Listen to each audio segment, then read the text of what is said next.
We're doing it again. It's happening again. Isn't that cool? Isn't that neat how that works? Let's just make sure the YouTube is awake. It's awake. The YouTube is waking up. Yes. Brilliant. Brilliant, brilliant, brilliant. I hope everyone is doing incredibly well. I hope everybody is having a happy Wednesday. It's hump day. That's what they call it. Because you got to make love. That's why it's called hump day. It's hump day because you got to get in the pit and try to love someone.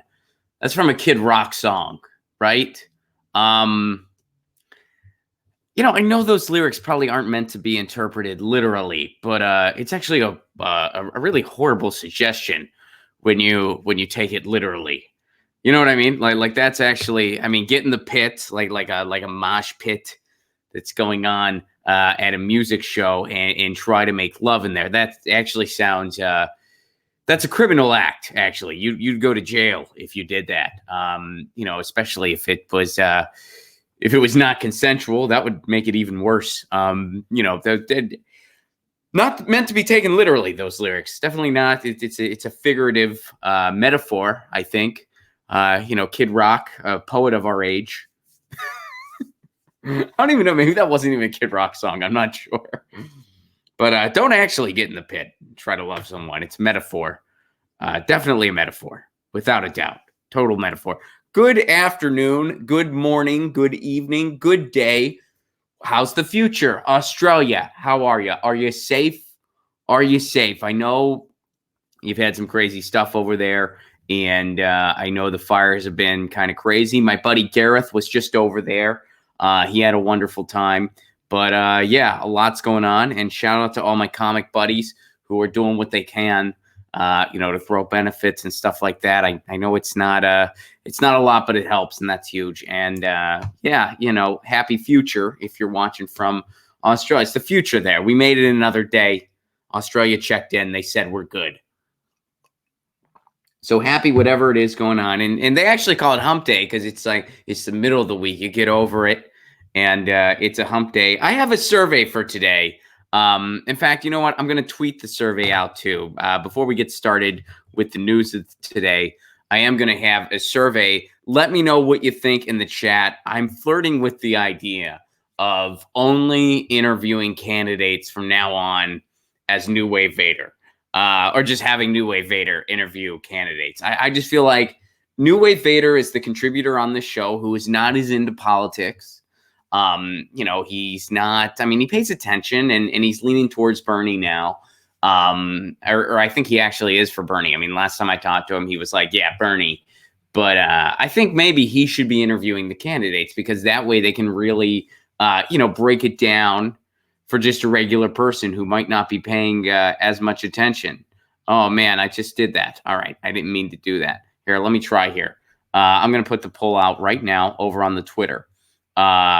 Should New Wave Vader be the interviewer for candidates on Get Your News On with Ron? I said by the interviewer. It should say be the interviewer. Choice 1, yes. Choice 2, no. Let's see. How long do I want this poll to be? We'll do it for a couple hours. How's that sound? We'll do it for like 3 hours. See what happens. Boom. All right. That's in there. That's out there in the ether sphere. How about those apples? Cool. Well, guys, check it out. New Hampshire happened. Bernie won New Hampshire. But is Bernie really ahead? Well, here's what's happening. CNN breaks it down. Let's check out this video. At Ring, we've reinvented. Oh, of course they did. Should have seen it coming. It's the simplest. Should have seen it. I'm going to talk to this. This is Orwellian. This is Orwellian. This is so the police can constantly watch you. That's what this is for. This should not be legal. Ring. There have been people inside the organization of Amazon who have blown the whistle on Ring. They've blown the whistle on Ring. You should never buy this in a million years. Do not buy this. Never buy this. Don't buy this. It's Orwellian. Orwellian. All The right. headline right now, of course, Bernie Sanders wins the vote in the New Hampshire Democratic presidential primary. He's got the popular vote. He wins the popular vote. He's also going to win the delegate count. Well, he certainly wins the primary. There's no doubt about that. There were 24 delegates at stake tonight in New Hampshire, but it's a draw. Really? With Pete Buttigieg. Sanders gets 9 delegates. Buttigieg gets 9. Klobuchar gets 6. And Wolf, this is... I like how they just casually bring up the fact that we don't really have democracy at all. They're just like, well, but let's keep in mind we have this completely bullshit system so that the person who actually won, we can just thwart the will of the people. All right, let's go on. This is why it's so important to remember. Democrats award their delegates on a proportional basis. So you need 15% at least statewide, 15% in a congressional district, and then you win some delegates. But a close race like this doesn't give you a delegate advantage because it is split up proportionally. That's why you see Sanders winning 9 tonight, Buttigieg winning 9 tonight, because they were so close, and then Klobuchar getting the other 6. Let's take a look at the delegates to date. Include Iowa in there now that we've been through 2 contests. Remember, up there in the corner, you see you need 1,000. Imagine explaining this to somebody. Like, imagine just somebody having to pitch this. Be like, hey, we're going to have this election. Here's the system we're going to use. Okay, let's hear about your system. All right, so it's proportional. So everybody votes, but then these things called delegates are awarded, and they're awarded proportionally. So it's not just based on how many votes a candidate gets. Really? That sounds kind of complicated, and that sounds kind of like maybe not democratic. Is that, well, no, it's actually the most fair way to do it because, see, in some states, you might win the most votes, like maybe the most people caucus for you, but you'll actually lose in the delegate count. And then in another state, you might also win the popular vote again, but then you might tie in the delegate count. That sounds like the opposite of the will of the people. Why would you ever do that? Well, because it's proportional that way. How is it more proportional than one person, one vote? Well, gee, I didn't think of it like that. Well, because people in rural areas, like there's less of them. So kind of like the things that they need, might not be, that they might get repressed more because there aren't as many of them in a rural area, but, they still have different needs in their communities. Okay, so, I mean, I get your point there, but don't people in rural areas also have different points of view and different political persuasions? Do you think everybody in the same rural area has the exact same idea on what you need and how they're going to vote? They all vote the exact same way? Well, no, I mean, they vote different ways, just like everybody else. So if it's just one person, one vote, then it's kind of the will of the majority. And some people in that rural area will be happy and some won't, just like every other area in the country. I mean, I guess so. I kind of feel like one person, one vote's the way to go. I don't know. You're neglecting the farmer. Have you ever taken a step back to realize how condescending and like borderline insulting to people in rural areas that actually is? You know what I mean? Like they're just like, well, that's the cliche people throw out. Like, well, without proportional delegates and without the electoral college and stuff like that, the will of the farmers would just be completely thwarted and they wouldn't have a say in anything.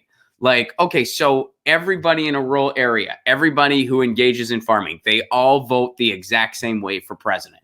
They all have the same point of view. And they all just get in line and go Republican because they're looking out for us. You don't think that farmers are human beings who engage in the world, who form their own opinions, who watch the news, who read books, and then make political decisions accordingly.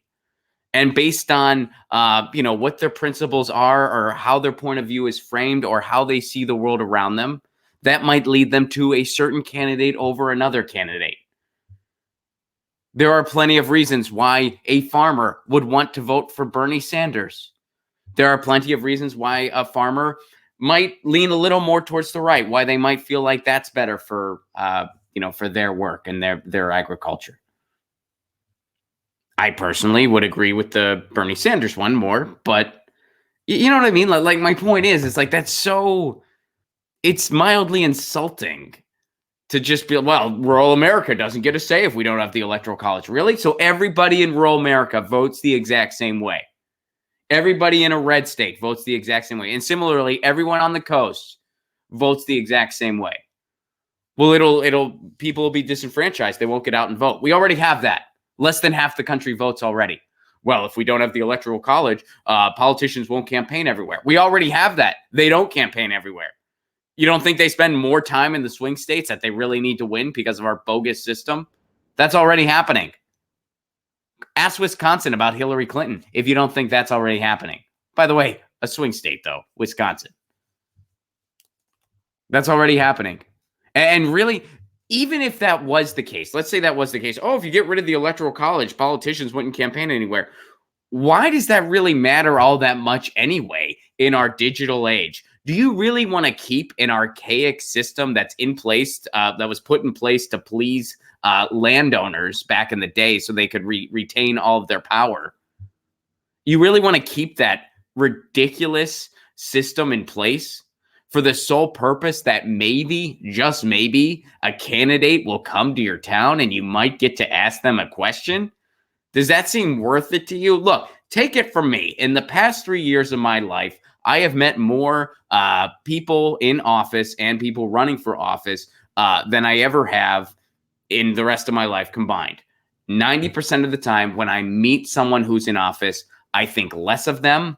I don't enjoy meeting them. And I would never want to vote for them in a million years because I meet them and I'm like, you're a very underwhelming person. You have no point of view. And it's a bummer meeting you. It's a bummer meeting you. Because most people in office, they're corrupt and they just play the game. A lot of them are just blank suits because being a blank suit is rewarded in our politics. Being just a blank, empty vessel is rewarded. You can have a career that way and a lucrative one. If you're a Bernie Sanders, you're in the minority as far as being an elected official because you chose the hard road. Dennis Kucinich chose the hard road. Bernie Sanders chose the hard road. Tulsi Gabbard chose the hard road. Nina Turner chose the hard road. AOC, hard road. You get the idea. They're the exception. People like that exist in electoral politics despite the system, not because of it. So why do you really want to have all these people coming to your town when most of them are just going to be walking sacks of shit anyway? Who cares? We need to get rid of this system. We need to get rid of the Electoral College. Let's keep watching this video where they try to justify this dumb system, where they explain how ridiculous this system is. 991 delegates to win the nomination. This is the beginning of a long road to that Democratic convention in Milwaukee. Take a look at where we are. Buttigieg actually has a 2-delegate lead at 23. Sanders, 21. Buttigieg is winning. Pete Buttigieg is winning. Here's what I had to say about that. I had something to say about that, and I want to share it with y'all because I think it really puts a period on all this. Election 2020, a guy who lost the popular vote in both states and at general events is getting booed off stage. We showed that video yesterday. Pete Buttigieg is getting booed off stage. That's why I'm calling him Pete Booed Off Stage. A guy who lost the popular vote in both states and at general events is getting booed off stage is technically ahead because our democracy is great and the envy of the world. I wonder why half the country doesn't vote. Wonder how Donald Trump became president. Pete Buttigieg, technically ahead. Booed off stage is technically ahead. The guy who the other night at a general event got booed off the stage with chants of Wall Street Pete. The guy who lost the popular vote by thousands. The guy who is over 10,000 votes ahead. Bernie Sanders, over 10,000 votes ahead so far. And he's technically not winning the election. He's not winning. Who's winning? The guy who's getting booed off stage, who has 10,000 less votes and who did not win the popular vote in either state because of this bogus proportional representation. Bernie needs, I mean, look, We have to be so loud. If you want Bernie Sanders to get the nomination, which I do, we have to be so loud they can't ignore it. We have to be so loud they can't cheat, that the margins are that big that Bernie wins. And whether Bernie wins or not, you know what's going to happen? Look, no matter what happens in November, it's yellow vest time. If Bernie wins, I'm going to celebrate for a night. For 2 nights, actually. I'm going to celebrate November right afterwards. And then I'm going to celebrate, when he gets sworn in January. So that's the difference. If Bernie wins, we get 2 days of celebration, then we put on the yellow vest. If Bernie doesn't win, you put on the yellow vest immediately.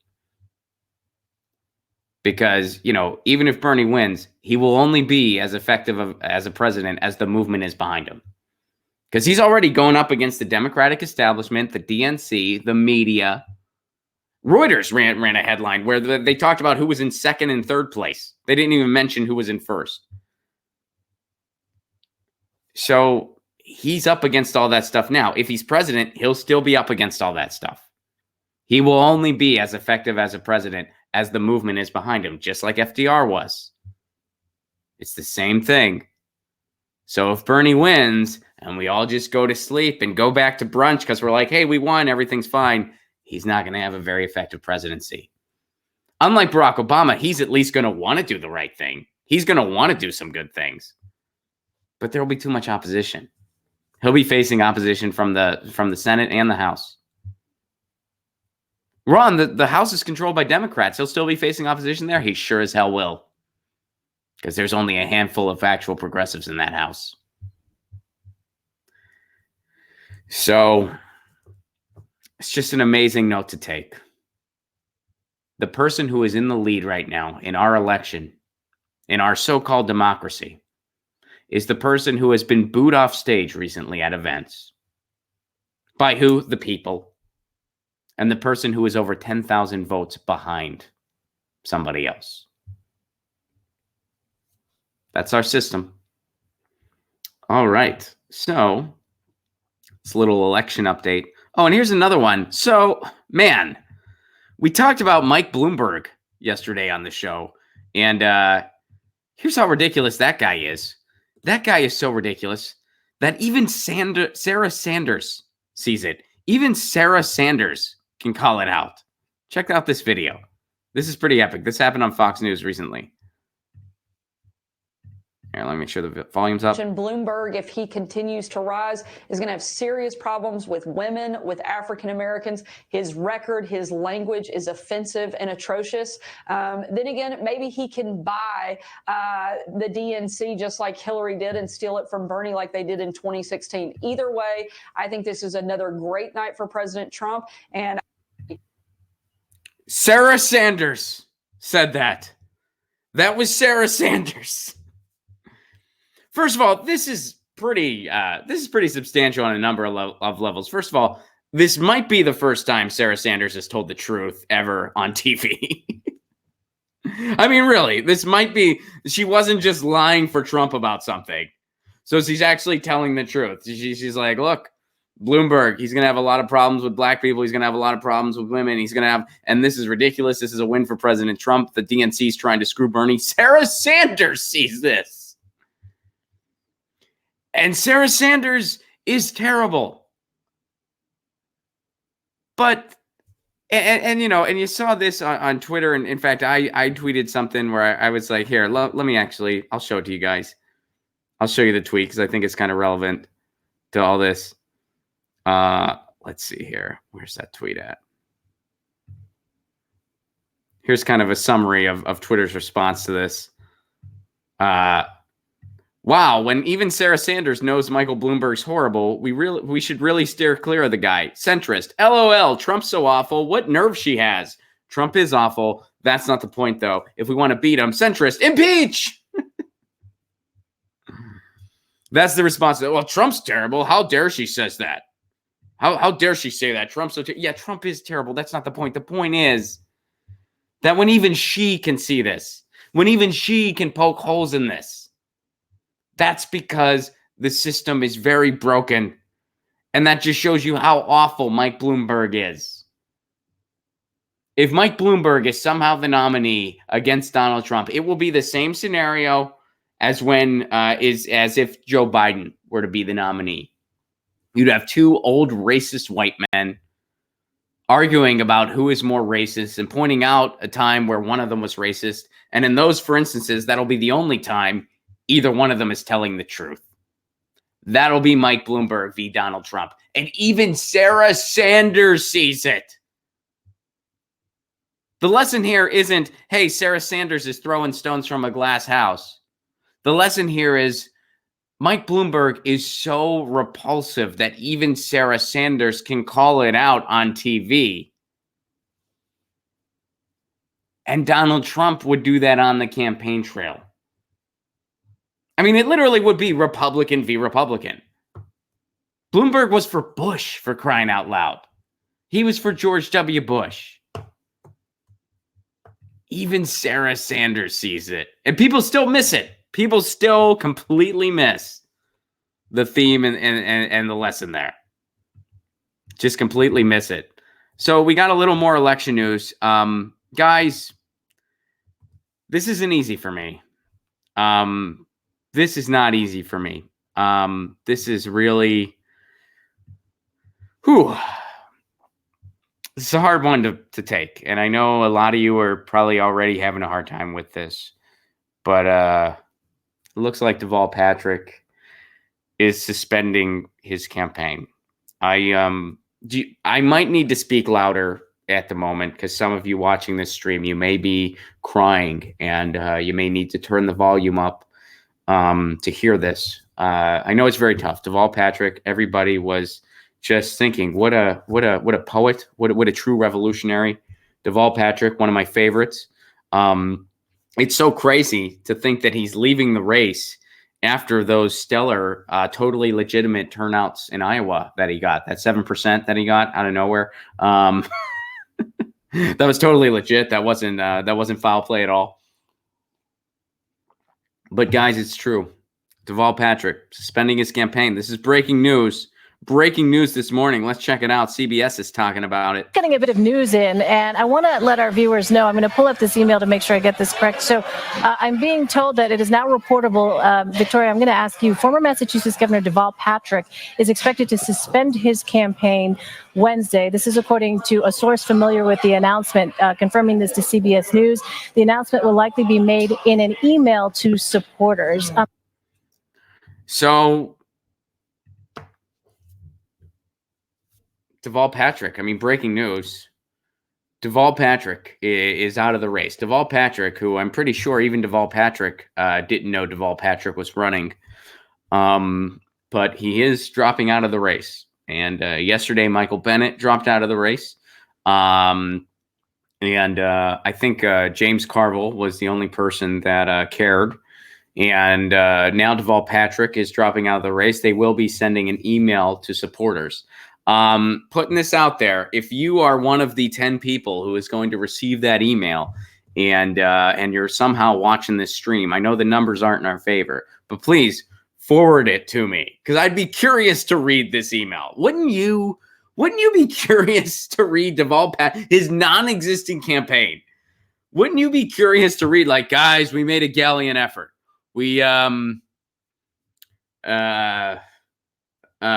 This is the part where I'm supposed to summarize what we did.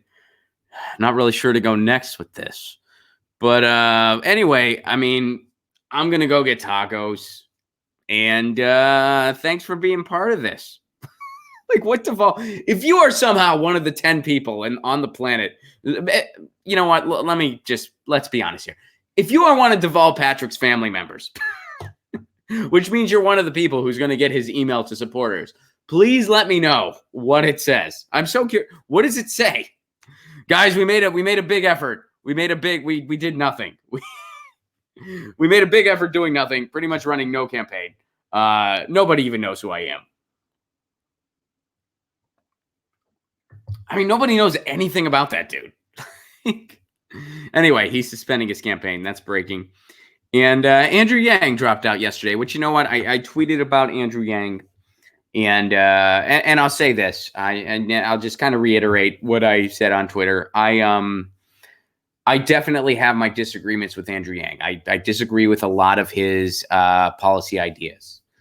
But as the election season went on, I first of all, I realized that I was a little hard on him at first. I was a little too hard on him at first. And I evolved to kind of realize that this guy, even though I disagree with him on a lot of issues, I agree with him on some, but I disagree with him on others. This dude genuinely wants to take this country in a better direction. And I think he definitely has some blind spots, especially when it comes to foreign policy. But, you know, I think that he is coming from a genuine place. And, you know, I respect what that dude did. I respect the fact that he brought UBI into the conversation. I disagree with his approach to UBI. I disagree with it. But I do think that he's bringing, you know, he brought some important perspectives to the conversation. And just for the record, so I actually think that Andrew Yang spent too much time focusing on like bringing up UBI. I think in the debates, he brought it up too much. He brought it up to the point where it almost became a parody of itself. I mean, I poked fun at it on Twitter, and I think everyone else did too.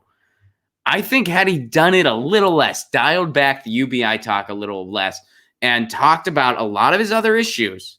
And on this show, you guys might have remembered it, I brought up the fact that he was the only candidate that I ever saw. Bernie's kind of has something similar, but Andrew Yang was the only one that actually called for a straight up journalism fund in the United States, which I thought was really freaking cool. And I agree with him. I thought it was an excellent idea. And his points for it was a very good idea. And if you go to his website, he has the most extensive policy page, probably second only to like him and Bernie. I mean, I just dropped a pen. But him and Bernie. And it's like he never highlighted any of these other ideas. It was only just UBI. So a lot of people thought he was just a one-issue candidate, which wasn't true. Again, a lot of those ideas I disagreed with. But some of them were pretty neat. And in the last debate, when he started talking about journalism in the United States, he got an applause break. I don't know if y'all remember that, but in the last debate, it was a brief moment, but he brought it up, and I tweeted about it when it happened. When he brought it up, he got an applause break. If that dude would have highlighted some of his other out-of-the-box ideas instead of only UBI, I think he might still be in the race. You know what I mean? Like, I don't know. But anyway, yeah, so that's my take on that. But Deval Patrick, you know, he's out. He's out. All right. So RF Hartwell shared this over on our Reddit subsection. And this is something interesting. So Shamans is the city council member in Seattle, Washington. She is also the reason, or one of the reasons, I shouldn't, you know, of course it was a movement, not just her, but she's a big reason, a big piece, a big component of how the Fight for 15 really got national attention. And it started right in her backyard. She is proof that you have a lot of power locally. And I know I've said this before, it bears repeating. If you're listening to this show and you think, you know what, I want to get involved, and I think that the side of the fence I want to be on is electoral politics, I know it's tempting to just run for Congress or run for Senate, and there's nothing wrong with that. But just take 5 minutes. I strongly encourage you, take 5 minutes and think about city council or even mayor instead. Just think about it. Just think about it. You know, if you're convinced that Congress is the way to go, do you, man? I'm not telling people what to do, but just think for a minute about, well, what if I ran for city council? Shamans is proof at what you can really do, not just in your community, but what the kind of effect you can have on a national scale if you run for city council. There is strength in your community. There is strength locally. And there is way less hijinks. There is way less debauchery. Does corruption in politics happen on the local level? Of course it does. Absolutely. But it's a lot more kind of easy to have one's thumb on the pulse of. It really is, compared to the state and national scale. It's a lot more accessible because you know what? Those people, they all live in your community too. So Sama Zawant, Seattle council member, and she also was pushing for Amazon to pay more in taxes. They were pushing for a homeless tax where a lot of the biggest corporations in Seattle were going to have to pay a tax to help out with homelessness. It was a moderate tax. It was a very reasonable ask. The city provides them with so many resources. It was a very reasonable ask to get a little bit back. A lot of the companies it pertained to, pretty much all of them, had no problem. They were like, fine, we'll pay that. It pertained to, I think, at least like 8 companies, like the biggest corporations in Seattle. And a lot of them, to their credit, were like, fine, we'll pay that. That's fine. Amazon didn't want to, though. Jeff Bezos didn't want to. So he made a big stink about it. And eventually they got what they wanted. Eventually they ceded. The city gave up on it. And then, you know what else Jeff Bezos did? When it came re-election time, they pumped over $1 million into Shama Zawant's opponent to try to get her out of city council. They wanted her off of it. They wanted that socialist gone. But they didn't beat her. She still won anyway. And now they're still trying to mess with her. Check this out. Seattle's Shama Zawant, charged with violating city law by using council office to promote tax Amazon initiative. Faced Tuesday with charges that she violated Seattle laws by using her public office to promote a potential tax Amazon ballot measure. City council member Shama Zawant vowed to push ahead. She has pledged to promote the tax legislation for council consideration. So here's what she had to say. My council office has been preparing legislation to tax Amazon and big business. I will be unveiling the outline of this legislation tomorrow. So the allegations against her, they're saying she broke 2 laws when her office posted links from her official council website to materials related to the tax Amazon campaign. And here's what that violates: an elections law that prohibits the use of city facilities to promote ballot measures, and an ethics law that prohibits the use of city resources for non-city purposes. In her statement, Zawant described the matter as a misunderstanding. I look forward to meeting with the commission to resolve this matter. So here's what they're saying she did. A link to the Facebook page promoting a Tax Amazon Action Conference. The page included the message, our immediate task is to file a grassroots ballots initiative. Okay, so we can begin selecting signatures. A link to the resolution to tax Amazon and big business. The resolution stated we will need to collect 22,000 valid signatures. So what I think this likely is, and every city's different. I don't live in Seattle. I actually used to at one point, but I haven't in years. What I think this really is that, you know, there's very distinct rules as to what you can and can't do as far as if you are in office. Now, obviously, if you're an elected official, you need to talk about ballot measures, I would imagine, because that's what you do. You're an elected official. You bring about policy. You try to educate the public on, you know, what decisions they can make and stuff like that when it comes to different policies and different ideas.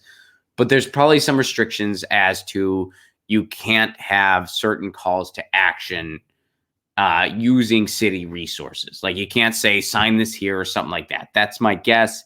And what they did was they really got nitpicky with Shama Zawant because they're keeping an eye on her because they want to get rid of her. So they kind of, they were really keeping a close magnifying glass on her, and they're trying to say, oh, well, she violated this certain thing. That's what they're trying to do. They're trying to nitpick so they can be like, well, technically she can't do this. That's what's happening. Because it's not like, I mean, what probably happened, it probably wasn't just that she brought up the resolution itself. It's probably the calls to action involved that they're saying, well, technically you can't do this. Because again, let's see what they're saying she broke. The use of city resources for non-city purposes. Well, I think that's a stretch because obviously this is for city purposes. What they're going to try to do is they're going to try to say, well, going against something like Amazon, that's not a city purpose. That's not pertaining directly to the city of Seattle. That's what they're going to try to say. Although it does pertain to the city of Seattle because taxing them, those resources would go back into the city. That's why originally they were going to tax them more to help the homeless.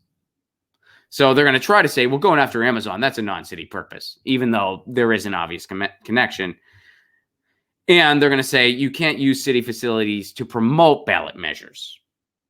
So the fact that she said, you know, we're going to try to get signatures. These are the amount of signatures we need. That's where they're going to try to ding her. Because they're like, well, you're actually promoting it. You're not just informing, you're promoting a certain agenda instead of just informing and letting the voters decide. That's what they're trying to get her on. And I bet you if a different elected official did this, and maybe the cause was a little more on the pro-business side of the coin, I bet they wouldn't get dinged for this. I bet you. I'd be willing to bet.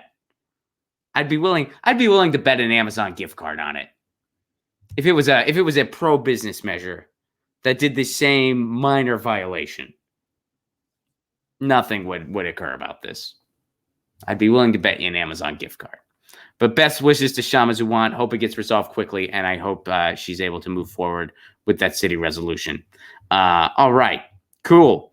So, guys, I have tour dates coming up, a lot of them, and I really want to see you all on the road. Go to ronplacone.com for all those tickets. Next big tour date, February 29th, San Francisco, California, baby. Can't wait to see you again, San Francisco. We had a blast with you the last time, and we're going to have a real exciting show this time. This year's Progressive Comedy Tour includes 45-minute headlining sets by both myself and Graham Elwood pertaining to the 2020 election. It includes protest songs and music. It includes meet and greets. It includes grassroots groups tabling, progressive candidates tabling.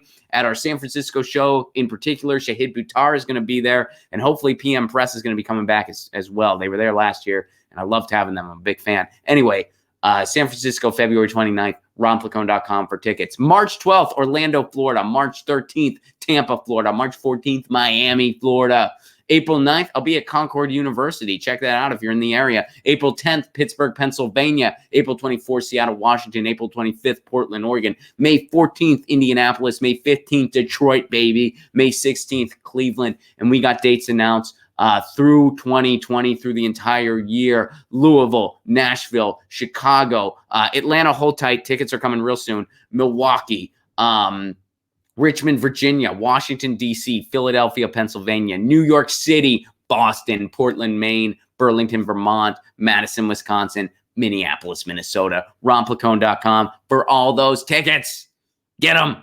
ronplacone.com. And if you want to support this show on the sustainability end, please do consider becoming a patron. Patreon.com/ronplacone. For a give what you can level, you get all kinds of exclusive content, exclusive videos that I drop about once a week, patrons only streams where I only respond to the patrons, dialogues between myself and my cat Lucy before they're illustrated, stand-up clips not available anywhere else, my album in its entirety. There's a link. You can just download my album if you're a patron. That's all for give what you can level. The suggested tier is $5, but you can put in any level you're comfortable with, and everyone gets all the same content. And what do you help me do? You help me expand this channel. I want to continue my Sounds of Revolution interview series. I want to start making mini documentaries about city-owned internet, which preserves the free and open internet for the foreseeable future. And we need that to win the net neutrality battle once and for all. I want to start making those resources and pursuing city-owned internet in my city more and across the country. I want to start a movement around it. I do need more resources to make that a reality. Even $1 a month goes a long way. Patreon.com/ronplacone if you are so able. Tisha T, what's up? I like your songs. My husband caught your guitar pick in Tempe. That's so cool, Tisha. Thank you so much for that. Awesome seeing you in Tempe. And shout out to you and your husband. Thank you very much. I'm glad you guys enjoyed this show. All right, guys, we will be back tomorrow, same time, same channel. You know the drill. 2 p.m. Eastern, 1 p.m. Oh, wait. God damn it. Time zones. 2 p.m. Eastern, 11 a.m. Pacific time. In the meantime, you know the drill. Lucy says meow. I say peace. Peace.